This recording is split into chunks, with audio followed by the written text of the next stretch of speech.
Verification আমাদের দপ্তর করবে, এখানে আপনাদের ভেরিফিকেশনের কোনো বিষয় নেই। ভেরিফিকেশনের কিছু বিষয় নেই, মানে যারা লক্ষ্মীর ভান্ডার পাচ্ছিলেন তাদের নামটাই ট্রান্সফার হয়ে যাবে অন্নপূর্ণা ভান্ডারে।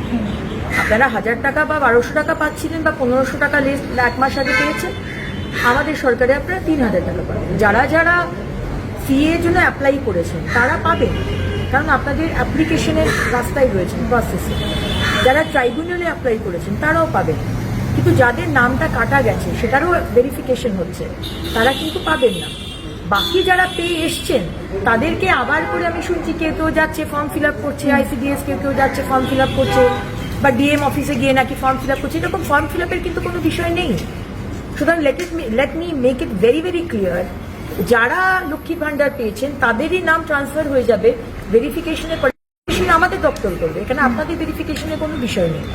আর যারা ধরুন 15 বছরে পাননি, আরে বিজেপি করার জন্য আপনাকে দেওয়া হয়নি, বা আপনি খুবই গরিব কিন্তু তাও আপনাকে দেয়নি, তাদের আমরা শুরু করব। আমরা অলরেডি পোর্টাল খুলছি, এখনো কিন্তু পোর্টাল রেডি হয়নি। অনেক জায়গাতে সংবাদ মাধ্যমে আমি দেখছি পোর্টাল খুলে গেছে, এটা কিন্তু সম্পূর্ণ ভুয়ো কথা। পোর্টাল খুললে আমরা আনুষ্ঠানিকভাবে আপনাদের জানাবো। যারা যারা পাচ্ছেন না সেই পোর্টালে অ্যাপ্লাই করবেন, যারা পাননি 15 বছর ধরে, এবং তাদেরটা আমরা 2-3 মাস বাদে বাজেট হওয়ার পরে আমরা সেটা দেবো।